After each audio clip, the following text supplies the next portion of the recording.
ito ay rated SPG. Striktong patnubay at gabay ng magulang ang kailangan. Maaaring may masiselang tema, lengguwahe, karahasan, sexual, horror o droga na hindi angkop sa mga bata.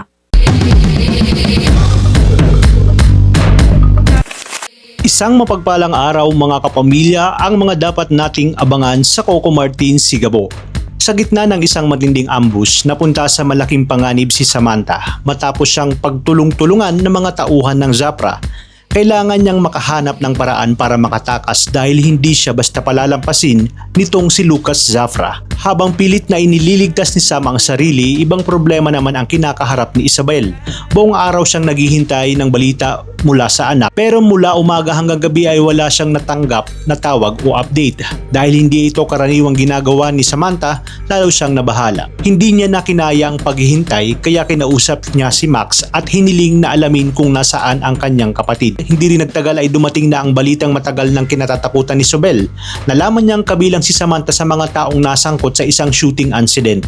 Nang malaman niyang natambangan ang kanyang anak at hindi pa rin alam kung nasaan ito, agad siyang nagtungo kay Ricardo. Hinarap ni Sobel si Ricardo at tinanong kung sinubukan man lang ba nito na alamin ang kalagayan ni Samantha. Ipinakita rin niya kung gaano siya nag-aalala dahil ayaw niyang muling mawalan ng anak. Samantala nagulat naman si Ricardo sa nalaman at agad na nakipag-ugnayan sa NCIA para makumpirma ang nangyari.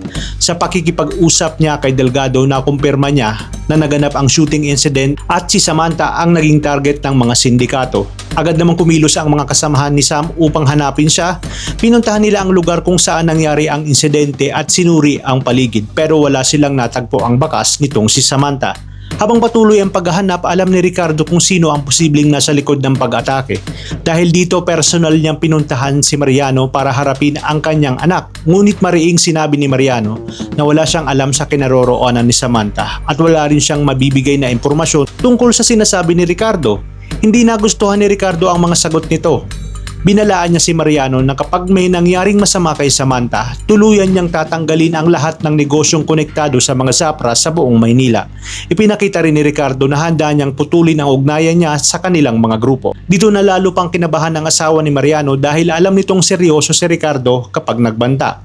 Sinubukan niyang ipaliwanag kay Ricardo na wala talaga silang nalalaman tungkol sa nangyari kay Samantha at hindi nila alam kung bakit sila inaakusahan.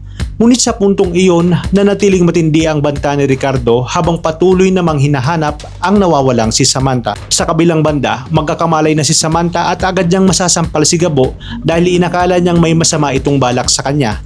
Dito na pinaliwanag ni Gabo na tinulungan niya si Samantha dahil alam niya na hinahabol ito ng mga sindikato. Kinakailangan daw dun manatili ni Samantha dahil delikado kapag lumabas ito at nalaman na naroon siya sa kanilang bahay. Kaya naman dito matagal na magtatago si Samantha at palalabasin na nga lang na namatay na siya para hindi na maghabol pa ang mga Zapra. At kapag nakapag-ipon ng lakas itong si Samantha kasama si Gabo, ay re-resbakan nga nila ang mga Zapra. Yan ang pakaabangan natin dito lang sa Coco Martin Sigabo. Maraming salamat sa inyong panonood at pagpalain tayong lahat, mga kapamilya.